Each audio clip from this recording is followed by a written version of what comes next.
Welcome students, I am Professor Pawar and today we will start Maharashtra State Board syllabus of physics for 11th and 12th class. Now we start 11th physics chapter number 1 unit and measurements. First of all, what is physics? Physics ची definition बघूया आपण स्टार्टिंगला. Physics is the branch of science.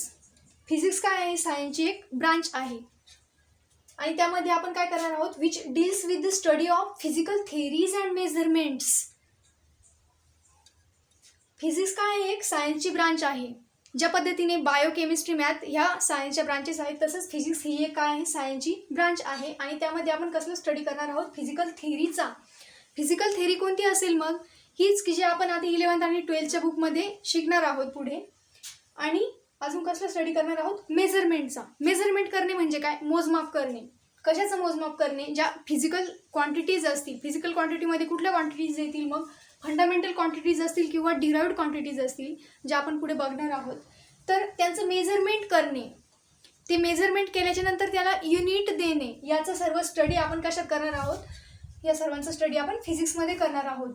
मग त्या physical क्वांटिटीचं measurement झाल्याच्या नंतर त्याला unit देणे. सपोज एखादा पर्सन ए ह्या ठिकाणी उभा असेल आणि त्याला बी ह्या पॉईंटला जायचं असेल, तर तो चालत गेला, तर सपोज तो काहीतरी डिस्टन्स गेला आहे. मग ते डिस्टन्स आपण कशात मेजर करणार आहोत? एकतर मीटरमध्ये करू, किलोमीटरमध्ये किंवा सेंटीमीटरमध्ये. जर खूपच कमी डिस्टन्स असेल तर आपण ते स्केलच्या सहाय्याने डायरेक्टली सेंटीमीटरमध्ये ते मेजर करणार आहोत. तर मग ते मीटर, किलोमीटर, सेंटीमीटर हे जे आहेत ते काय आहेत? त्या फिजिकल क्वांटिटीचं युनिट आहे. आणि फिजिकल क्वांटिटी कुठली आहे? इथे आपण काय केलं? तिथं लेंथ मोजलेली आहे. लेंथ ही एक फिजिकल क्वांटिटी झाली, त्याला आपण फंडामेंटल क्वांटिटी म्हणतो. आपण ते आता बघणारच आहोत. तर युनिट बघा मग काय आहे? Unit it is the arbitrary standard use to measure various types of physical quantities. हे काय आहे? एक आर्बिटरी स्टँडर्ड आहे की जे पूर्ण वर्ल्ड वाईड यूज केलं जातं. पूर्ण स्टँडर्ड आहे ते. आणि कशासाठी यूज केलं जातं? Use to measure various types of physical quantities. वेगवेगळ्या प्रकारच्या ज्या फिजिकल क्वांटिटीज आहेत त्यांना काय करतं? ते मेजर करतं आहे. फिजिकल क्वांटिटीजमध्ये आपण पुढे बघणारच आहोत. मग फंडामेंटल क्वांटिटीज आणि डिराइव्ड क्वांटिटीज येणार आहेत. तर अशी जी युनिट्स आहेत ती किती प्रकारचे आहेत? 4 systems of unit. There are 4 systems of unit. कुठले कुठले बघा मग? CGS, MKS, FPS and SI unit. हे जे 4 सिस्टीम्स ऑफ युनिट आहेत ते ह्या युनिटमध्ये त्याचे टाईप्स आहेत. तर C for centimetre, G for gram, S for second. In this way हे त्याचे लॉंग फॉर्म्स दिलेले आहेत. MKS means metre, kilogram, second. FPS means foot, pound, second and SI means system integral. तर ह्या चारही युनिटपैकी आपण फिजिक्समध्ये MKS आणि SI सिस्टीमचा मॅक्झिमम यूज करणार आहोत. त्याचं ते ॲप्लिकेशन आहे. तर बघा, मीटर, किलोग्राम आणि सेकंद आणि सिस्टीम इंटिग्रल ह्या दोन जे दोन युनिट आहे यांचा आपण फिजिक्समध्ये मॅक्झिमम यूज करणार आहोत. सिस्टीम इंटिग्रल ही जी आहे ती पूर्ण वर्ल्ड वाईड यूज केली जाते. कुठल्याही देशामध्ये याचं जे युनिट आहे ते सगळीकडे ज्या फंडामेंटल क्वांटिटीज किंवा ज्या सर्व फिजिकल क्वांटिटीज असतील त्या सर्वांना हे सिस्टीम इंटिग्रल आहे ते पूर्ण वर्ल्डमध्ये एकच युनिट दिलं जातं. तर बघा, फंडामेंटल क्वांटिटीज बघूयात मग आपण. फंडामेंटल क्वांटिटीची डेफिनेशन बघा. The physical quantity which do not depends upon other physical quantities for their measurement.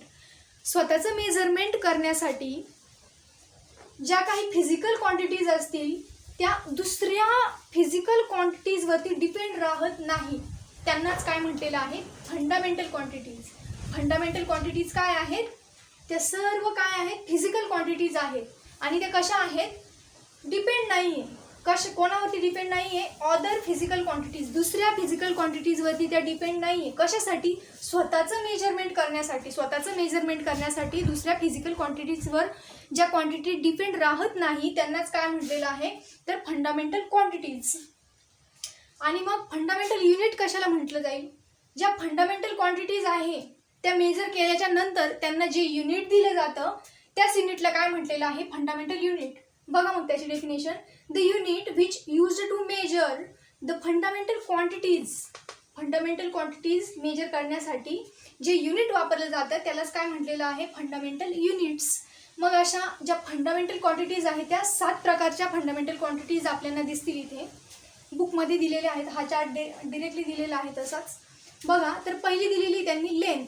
आपण कुठल्याही वस्तूची किंवा आपली स्वतःची हाईट मोजतो तर ही फंडामेंटल क्वांटिटी आहे. त्याचं जे युनिट आहे ते मीटर आहे. त्याचा सिम्बॉल आहे तो एम आहे, स्मॉल एम. आणि तुम्ही कुठलीही फिजिकल क्वांटिटी मेजर केल्याच्या नंतर डायरेक्ट तुम्ही असं युनिट नाही देऊ शकत. एवढं मोठं लिहायचं का मीटर नाही, तर काय लिहायचं, त्याचं सिम्बॉल लिहायचं, ऑलवेज इन सिम्बॉल. ठीक आहे. नेक्स्ट फिजिकल क्वांटिटी आहे मास. सपोज आपण कशाचंही मास घ्या, तुम्ही डस्टरचं घ्या किंवा मासचं मास घ्या, कशाचंही आपण कुठल्याही वस्तूचा मास मेजर करू शकतो. तर त्याचं जे मास आहे ते आपण कशामध्ये घेऊ, त्याचं जे युनिट आहे ते काय आहे, किलोग्राम. आणि त्याचा जो सिम्बॉल आहे तो kg मध्ये आपण त्याला मेन्शन करतो. इन दिस वे टाईम आपण वॉचमध्ये टाईम मेजर करतो. त्याचं जे युनिट आहे ते काय आहे, सेकंद. आणि त्याचा सिम्बॉल एस आहे. टेम्परेचर आपण बॉडी टेम्परेचर किंवा रूम टेम्परेचर कशाचंही टेम्परेचर आपण मेजर करतो थर्मोमीटरच्या साहाय्याने, तर ते कशामध्ये असतं, केल्विनमध्ये. केल्विन हे त्याचं युनिट आहे आणि के हा त्याचा सिम्बॉल आहे. त्यानंतर नेक्स्ट फिजिकल क्वांटिटी आहे ती इलेक्ट्रिक करंट. करंट आपलं जे करंट असेल ते कशामध्ये मेजर केलं जातं, ॲम्पियरमध्ये. आणि त्याचं जे युनिट आहे ते ए आहे. त्यानंतर नेक्स्ट फिजिकल क्वांटिटी आहे ती म्हणजे लुमिनस इंटेन्सिटी. आता ह्या रूममध्ये जो प्रकाश पडलेला आहे त्याची प्रखरता किती आहे ती कशाने मोजली जाते, इंटेन्सिटी कशाने मोजली जाते, मग ती कॅन्डेला. आणि त्याचं जे युनिट आहे ते आहे CD. त्यानंतर last one is a amount of substance. Chemistry chapter number 1 मध्ये त्याचा तुम्ही स्टडी कराल तर ते केमशी रिलेटेड आहे. तर ते मोलमध्ये त्याचं मेजरमेंट केलं जातं. आणि त्याचा जो सिम्बॉल आहे तो ऑलवेज कसा लिहिला जातो, MOL. ई आहे तो जो ई आहे, ई लिहायचा नाही. ओके.